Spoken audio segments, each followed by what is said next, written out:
The Unseen Artist. Introduction to the artist. Darnell Foster lived in a modest, one-bedroom apartment in a bustling neighborhood, tucked away in a corner where the vibrancy of street art and community life met the quiet hum of a world that often overlooked him.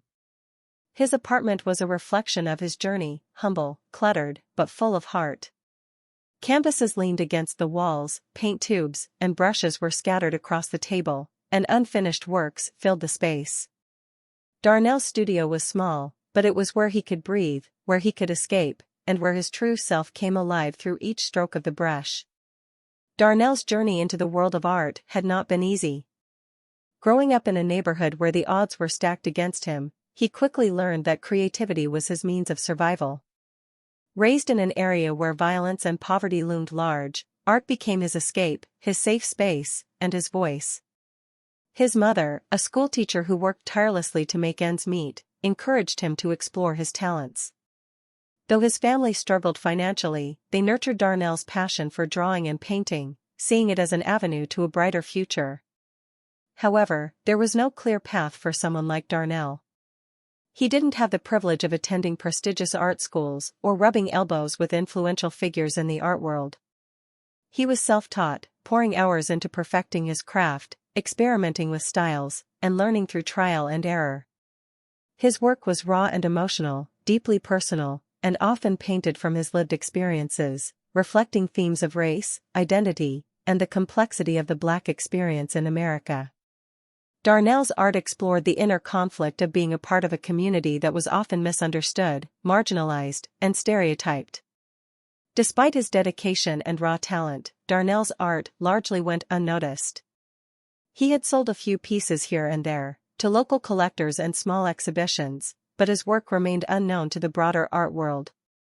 He longed for recognition, for someone to see the value in what he created beyond just the paint on the canvas. His dream was simple: to be acknowledged for the stories his art told, to make a difference through his creations, and to bring light to the beauty and struggles of his community. But as the days passed, it felt like that dream was slipping farther and farther out of reach. Introduction to the gallery owner. Jonathan Caldwell, on the other hand, was a man whose reputation in the art world was well established. A fixture in the high society art scene, Jonathan owned the prestigious Caldwell Gallery, a space known for showcasing the crème de la crème of the art world.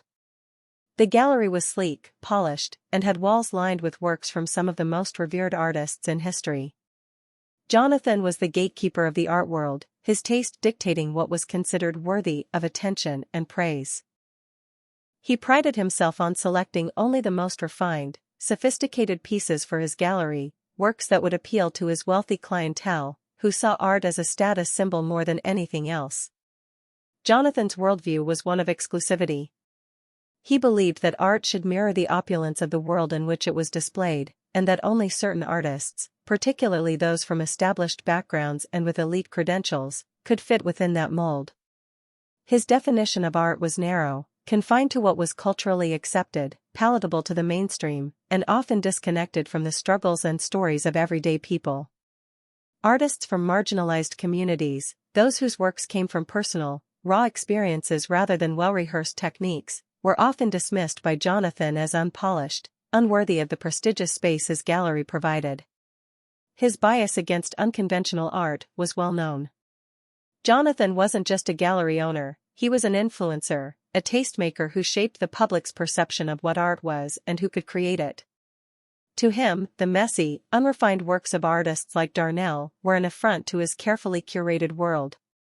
Art, as far as Jonathan was concerned, was about sophistication, cultural status, and beauty, and he believed that any artist who didn't meet these lofty standards simply didn't belong.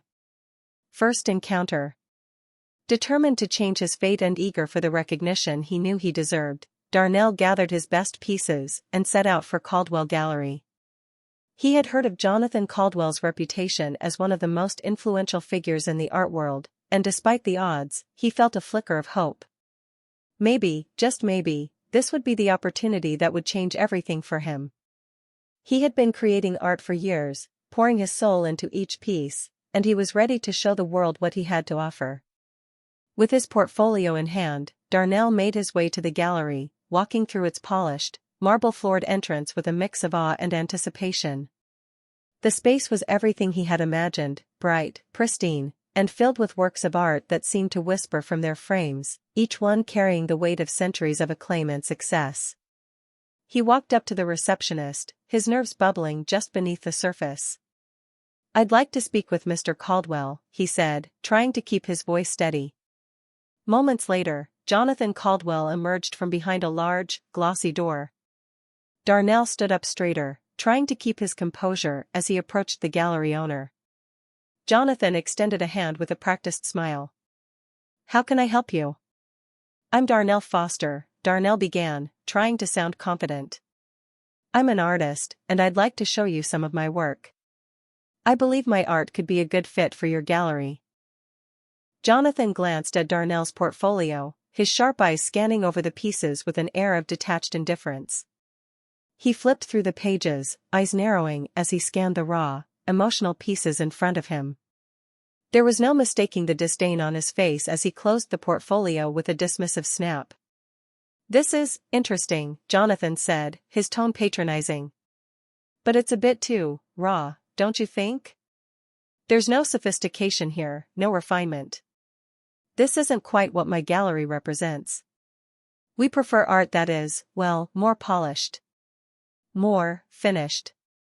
Darnell's heart sank as Jonathan's words hit him like a brick. He had poured everything into these pieces, and yet, to Jonathan, they were nothing more than unrefined. He felt the sting of rejection, but worse, he felt invisible. As the gallery owner's dismissive tone echoed in his ears, Darnell's resolve solidified. This rejection wasn't the end, it was just the beginning. "Thank you for your time," Darnell said, his voice strained but steady. He took his portfolio, tucked it under his arm, and walked out of the gallery, his steps heavy with the weight of Jonathan's words. But as the door closed behind him, a fire ignited within him. He had been mocked, yes, but he wasn't going to let that be the end of his story. Jonathan Caldwell had no idea who he was dealing with. Darnell Foster was just getting started. And one day, he would show Jonathan exactly what his art was worth. In Part 1, we established Darnell's deep passion for art and introduced Jonathan Caldwell's elitist view of the art world. The encounter between the two highlights the conflict of rejection and sets the stage for Darnell's transformation from a dismissed artist to a force in the art world. Would you like me to continue building on the next part of the story? The hidden potential. The artist's quiet success. While Jonathan Caldwell remained comfortably ensconced in the world of elite galleries and high-society art buyers, Darnell Foster was quietly cultivating a reputation that would soon turn the art world on its head. Unbeknownst to Jonathan, Darnell's art had been gaining traction in underground circles, those who appreciated the raw, unapologetic nature of his work. His pieces, though dismissed by the established art world as unrefined, were speaking to a community that understood the depth of his themes, race, identity, and the complexities of the human experience. Darnell's art explored these themes in a way that had never been seen before. Each brushstroke was an exploration of history, heritage, and the ongoing struggles of Black people, but it was done in a modern, abstract style that defied convention. His works, which blended vibrant colors with abstract forms, were both unsettling and beautiful, demanding the viewer to look deeper. The boldness with which Darnell addressed issues like systemic oppression, identity, and the Black experience in America resonated deeply with those who felt alienated by mainstream art. His initial sales were small, but they were growing. A few pieces found their way into the hands of private collectors who were not only moved by the message behind Darnell's work, but also saw the potential for its value to increase exponentially. These early collectors, many of whom were influencers, independent curators, or art critics from more progressive circles, recognized something in Darnell's work that no one in the traditional art world had acknowledged. His style was unique, his message profound, and his potential undeniable. Darnell's following was small but dedicated. Word spread within certain communities, both local and international, that Darnell was an artist to watch. Social media, art blogs, and niche galleries began to feature his work, building a buzz that had no place in Jonathan Caldwell's exclusive, high-end space. His work started to command higher prices, far above what he had ever expected, as collectors began to recognize that Darnell's art was something truly groundbreaking. It was clear that he wasn't just another painter trying to fit into the status quo, he was an artist reshaping the narrative of what art could be. Despite this quiet success, Darnell remained humble and focused on his craft. He continued to work from his cramped studio, often late into the night, driven by a passion to create art that reflected the world around him. The growing recognition was gratifying, but it never distracted him from his ultimate goal, to create pieces that would challenge the world and reflect his lived experiences. Darnell knew that he had found something special, something that was not about seeking approval from the gatekeepers of the art world, but about telling his truth. The breaking point. Darnell's breakthrough came unexpectedly, when a prestigious auction house in New York, known for handling works by emerging artists, purchased one of his pieces for a significant sum. The piece, The Weight of History, a striking painting that combined bold brushstrokes with powerful symbolism representing the struggles of his community, was a standout at the auction. The bidding war was intense, and in the end, the painting sold for an amount far beyond what anyone had anticipated. The sale immediately made waves within the art world. Art collectors, critics, and dealers began to take notice of this new, fresh voice in the art scene. Suddenly, Darnell Foster was being mentioned in the same breath as some of the most revered contemporary artists, and the value of his work skyrocketed. The sale not only placed him in the limelight but also catapulted his reputation as an artist to watch. Darnell's work was now viewed as valuable, innovative, and, most importantly, ahead of its time. It was clear that he was creating art that had a lasting impact, and his voice was one that could not be ignored. Despite the attention and acclaim, Darnell remained focused on his work. He wasn't swayed by the media frenzy or the growing interest in his name. Instead, he poured even more of himself into his art. He began working on new pieces that explored even deeper themes of identity, social justice, and history. Each painting, each brushstroke, became more personal, more authentic. It wasn't about the money, it was about the message. The financial success of his auction piece gave Darnell the freedom to work on his own terms. He could now create without worrying about commercial pressures, knowing that his art was being embraced by those who truly understood it.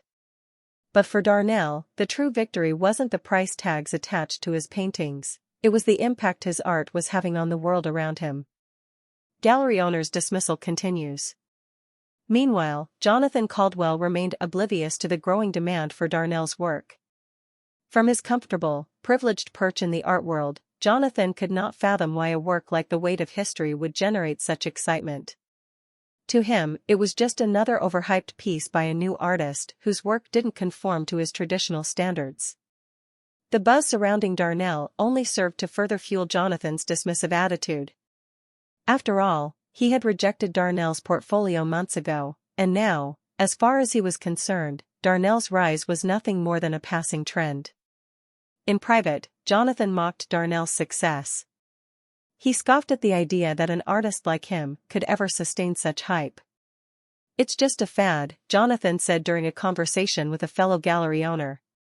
"A few trendy collectors buying into the hype of a black artist. They'll tire of him soon enough. His work is raw, unpolished. It doesn't have staying power." Jonathan's words were dismissive, and they reflected his deep-rooted biases. He couldn't see the depth and brilliance in Darnell's work, because it didn't fit into the mold of what Jonathan considered real art.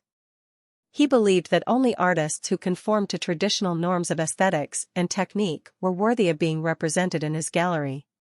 To Jonathan, Darnell was just another unknown artist trying to get attention, and the idea that he might be more than that was inconceivable.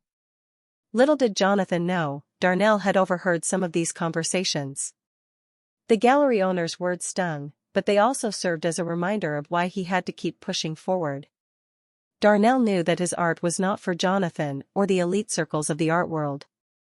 His art was for the people, those who saw the struggle, the story, and the beauty in his work. This only fueled Darnell's determination to prove Jonathan wrong. He had already achieved so much on his own, without the support or validation of the art establishment. But he knew that, someday, Jonathan would realize just how wrong he had been. And when that day came, Darnell would be ready to show him just how far his art had taken him. In Part 2, Darnell's quiet rise continues as he gains recognition and success in the art world's underground circles. His breakthrough moment at the auction house establishes his growing reputation, while Jonathan remains unaware of the artist's true potential. This sets the stage for a powerful confrontation, where Darnell's journey of redemption and proving his worth will take center stage. Would you like to continue to the next part of the story? Climbing the ladder. Darnell Foster's name was no longer just a whisper in underground circles, it was now a powerful, unmistakable force in the art world. His breakthrough piece, The Weight of History, had been just the beginning. As his works continued to capture the essence of his identity and the struggles of his community, they resonated with a much broader audience. What was once a small, intimate following had now expanded into an international network of collectors, art critics, and cultural influencers. The price of his paintings soared, with major auction houses now fighting to secure his work. Darnell's pieces were sold at auction for millions, an astounding feat for any artist, let alone one who had only just begun to step into the limelight. Each piece that went up for bid seemed to set a new record, and art collectors raced to acquire his work, knowing they were purchasing not only a valuable asset but a piece of history. Galleries that had once ignored or rejected Darnell's art now lined up at his door. They saw the unique blend of contemporary techniques and deeply poignant, often controversial subject matter that he brought to the canvas. His work was visually captivating, blending bright, bold colors with intricate textures and layers. But what truly set Darnell apart was the message behind it. His art wasn't just about beauty, it was about truth, about confronting the painful history of race and identity in America, and about giving voice to the marginalized. His pieces spoke to the experiences of Black people, the fight for justice, and the unrelenting spirit of resilience. Darnell's work became synonymous with cultural transformation. Art critics hailed him as one of the most important voices of his generation, someone who was not only pushing the boundaries of art but also reshaping the conversations around race, history, and identity. Galleries around the world were now clamoring to exhibit his pieces, and his work appeared in major international exhibitions. Each show brought more acclaim, more sales, and more attention to Darnell, making him a sought-after figure in the art world. His rise was not just about fame or financial success, it was about creating a space for artists from marginalized communities to thrive. Darnell had become a symbol of perseverance, proving that anyone could achieve greatness regardless of their background or the obstacles they faced. He was breaking through barriers, and his art was the vehicle that would carry him, and others, to new heights. Gallery owners awakening. Back at Caldwell Gallery, Jonathan Caldwell was beginning to feel the weight of his earlier dismissal of Darnell's talent. The buzz surrounding the artist's meteoric rise had not escaped Jonathan's attention. As the prices of Darnell's paintings skyrocketed at auction, Jonathan realized that he had missed out on something truly remarkable.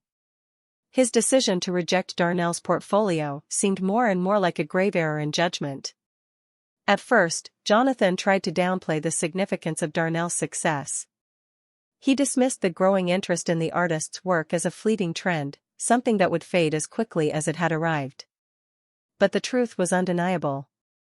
Darnell's pieces were in high demand, and major galleries were now securing exclusive deals with him. Jonathan watched in frustration as his competitors profited from the artist's work, turning Darnell into one of the most coveted figures in contemporary art. Jonathan's envy and regret grew with each passing day. He began to hear more and more about the tremendous success of Darnell's exhibitions and the millions of dollars his pieces were fetching. He had had the chance to represent Darnell when his career was still in its infancy, but he had turned him away. Now, Jonathan was relegated to the sidelines, watching as Darnell's success far exceeded his own expectations. The young artist had become a major force in the art world, and Jonathan was no longer in control of his destiny. Panic set in as Jonathan realized that the opportunity to work with Darnell had slipped through his fingers. He began to wonder if the artist would ever consider working with him again, or if his reputation had been forever damaged by his earlier dismissal. The gallery owner's frustration grew as he saw Darnell's influence continue to expand, while his own gallery struggled to maintain its former prestige. The shifting tides of the art world had left him behind, and he knew it was only a matter of time before Darnell's success would become undeniable to everyone. The artist's new identity.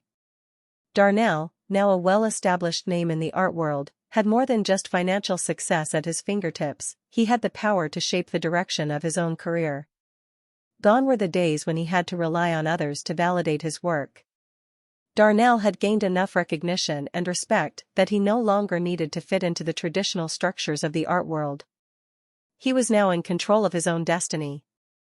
He began to negotiate his own exhibitions and deals, bypassing the traditional gatekeepers of the art world, including gallery owners like Jonathan. Darnell knew that he could no longer allow others to dictate how his art was presented or valued. Instead of relying on high-end galleries to represent him, he took the reins of his career and started curating his own exhibitions. His shows became statements in and of themselves, powerful, unapologetic, and bold. As his wealth grew, so did his vision. Darnell didn't just want to be known as an artist, he wanted to create lasting change within the art community. He used his platform to support and uplift other artists from marginalized communities, many of whom struggled to gain recognition in the same way he had. Darnell established mentorship programs to help young artists find their voices and navigate the often intimidating art world. He created spaces for collaboration and creativity, where emerging artists could thrive without the constant pressure of conforming to the industry's standards. Darnell's success was now about more than just fame or money, it was about reshaping the narrative. He wanted to show that success in the art world didn't have to follow a prescribed path. He didn't have to come from privilege, attend an elite art school, or cater to the tastes of the established art world.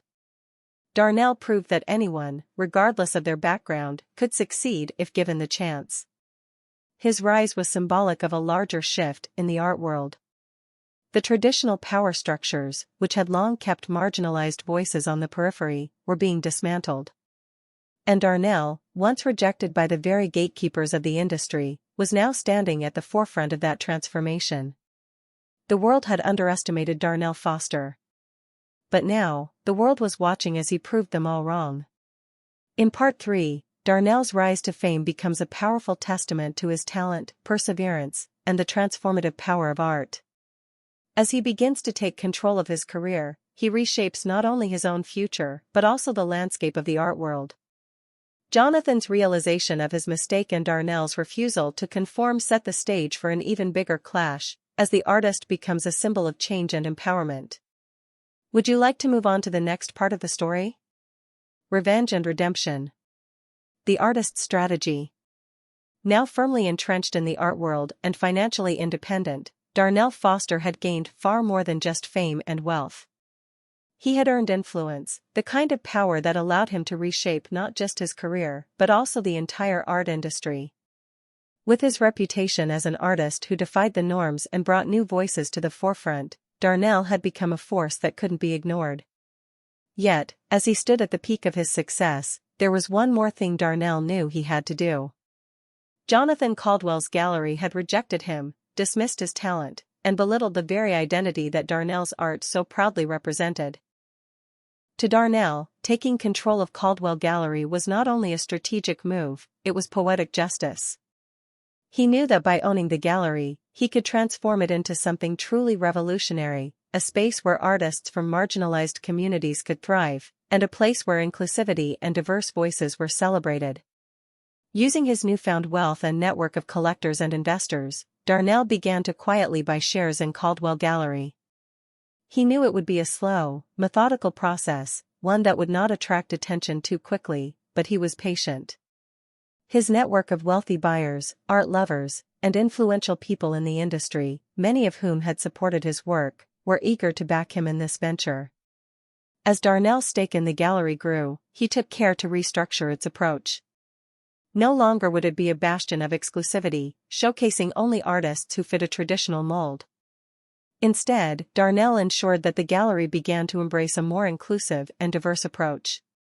His influence shaped its exhibitions, making room for artists who were once overlooked or disregarded. The gallery that Jonathan Caldwell had once built as a reflection of his own elitist tastes was now shifting to reflect the broader, more varied art world, one that Darnell had helped create. But it wasn't just about changing the exhibitions, it was about taking control. As the gallery's financial struggles deepened, Darnell's influence over the operations grew.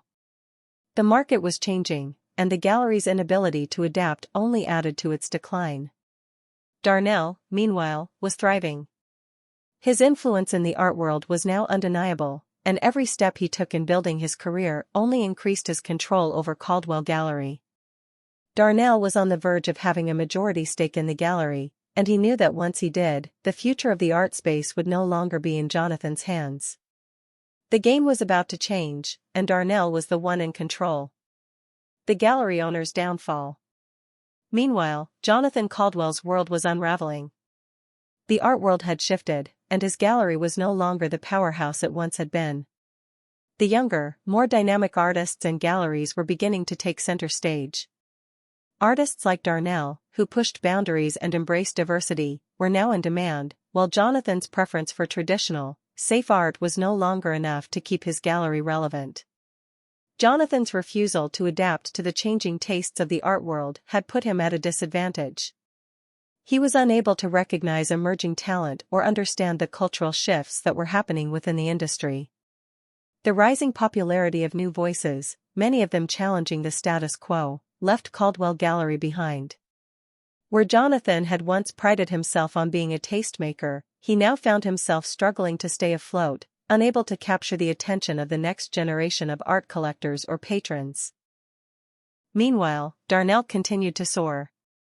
His name was being mentioned alongside some of the greatest artists in history, and his works were being sought after by collectors who recognized their cultural significance and artistic innovation. With every new exhibition, Darnell expanded his influence, securing high-profile deals, media coverage, and accolades that left Jonathan in the dust. The financial success of Darnell's work was unparalleled, and Jonathan watched helplessly as his own gallery's profits plummeted. The gallery owner's frustration grew with each passing day as he realized he was losing control of the very institution he had built.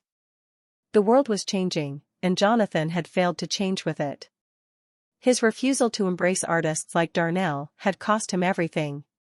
The thought of Darnell, once the dismissed outsider, now dominating the art world, and his own gallery, was a bitter pill to swallow. Panic set in as Jonathan realized that the future of the gallery was no longer in his hands. He had allowed his pride, his biases, and his refusal to adapt to the new landscape to bring him to this point. And now, Darnell was poised to take it all. The final confrontation. The day came when Darnell, with a majority stake in Caldwell Gallery, stood at the helm of the institution that Jonathan had once considered his own. The changes Darnell had implemented were now in full swing, and the gallery had become a vibrant, inclusive space for new artists and bold ideas. But Jonathan, who had once been at the center of it all, was now sidelined, his influence slipping away. Darnell knew it was time for the final confrontation, the moment when he would face Jonathan and show him just how much the world had changed. He invited Jonathan to a meeting at the gallery, a place that had once been Jonathan's domain but now felt completely different. When Jonathan arrived, he was greeted by Darnell, who stood confidently at the center of the gallery, a stark contrast to the nervous, self-doubting artist who had once walked through these doors seeking validation. Jonathan could see the shift in Darnell. He was no longer the hungry artist searching for approval, he was the leader now, and the gallery was his vision.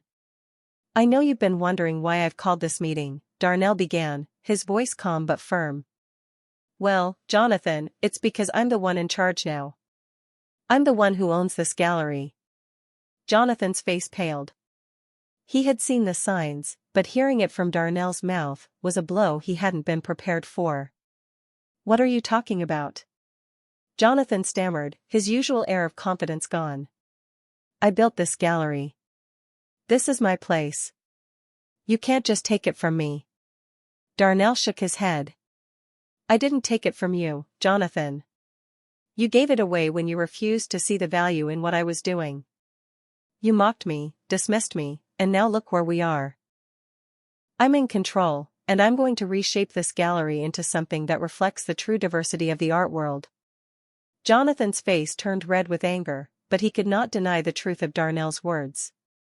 He had missed the opportunity to represent Darnell when it mattered, and now the tables had turned. Darnell's success was undeniable, and Jonathan was no longer relevant in the same way. Darnell paused for a moment, then continued. "I'm offering you a position within the new structure, Jonathan. You can stay, but you'll no longer be the one calling the shots. The future of this gallery belongs to artists who understand the world we live in, not those who want to keep it locked in the past." Jonathan, humbled and defeated, knew there was nothing left to say. The opportunity for redemption had come, but the terms were not in his favor. He had been outpaced by a new generation of artists and thinkers who had left him behind. With a sense of finality, Darnell turned and walked away from Jonathan, knowing that his success had never been about revenge. It had always been about changing the art world, giving others the chance he had been denied, and creating a space for voices that had been ignored for too long. And as Darnell moved forward, the legacy of Caldwell Gallery would be his, shaped by his vision, his values, and the transformation he had set in motion. In Part 4, Darnell's strategic rise to power within Caldwell Gallery culminates in a poetic moment of revenge and redemption. The transformation of the gallery is symbolic of Darnell's broader impact on the art world, while the final confrontation between him and Jonathan marks a powerful turning point. Would you like to move on to the final part of the story? Legacy and transformation. A new era for the gallery. Under Darnell Foster's leadership, Caldwell Gallery became a symbol of transformation within the art world. The once exclusive space, reserved for the elite and established artists, was now an inclusive, dynamic environment where emerging talent from underrepresented communities could shine. Darnell had taken the gallery's reputation, once a fortress of traditional tastes, and turned it into a thriving hub for progressive and diverse artistic voices. The gallery was no longer just about art for the wealthy, it was about art that spoke to the people, reflected their experiences, and championed those who had long been ignored. Darnell's vision was clear: the art world could and should be a space for all voices, not just the privileged few. He used his platform to launch initiatives that provided young artists from marginalized communities with the opportunities that had once been denied to him. He developed mentorship programs, offering guidance and support to those who were just starting their careers, helping them navigate the complexities of the art industry. Darnell knew firsthand the struggles of breaking into the art world without the right connections or resources, so he made it his mission to level the playing field for the next generation of creators. As the gallery's profile grew, so did its influence. Major exhibitions featured artists whose work challenged societal norms, provoked thought, and sparked important conversations about race, identity, and culture. The gallery became known not just for the art it displayed, but for the values it upheld, values of inclusion, empowerment, and a dedication to social justice. It became an institution that was no longer about art for art's sake, but art for change. The art world began to shift in response. Darnell's work and his leadership had shown the world that art could be a vehicle for transformation, and as Caldwell Gallery continued to thrive under his direction, it helped to shape the future of art in a profound way. Darnell was no longer just a successful artist, he had become a cultural leader, one who used his success to push boundaries and elevate voices that had been silenced for far too long. Reflection on the journey. One evening, as Darnell sat in his office at the Caldwell Gallery, now a vibrant, bustling space filled with works from emerging artists, he allowed himself a moment of reflection.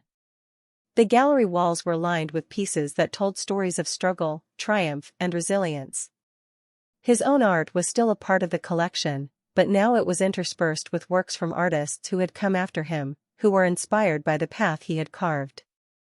Darnell thought back to the early days when he had struggled to make ends meet, when he had been dismissed by Jonathan Caldwell as unworthy of a place in the art world. He remembered the rejection, the humiliation, and the constant battle to prove his worth. Those days had shaped him, but they no longer defined him. His journey from struggling artist to gallery owner was a testament to the power of resilience and self-belief. But Darnell knew that his success wasn't just about personal achievement. it had never been. It had always been about creating a space for others, about ensuring that future generations of artists wouldn't have to face the same barriers he had encountered.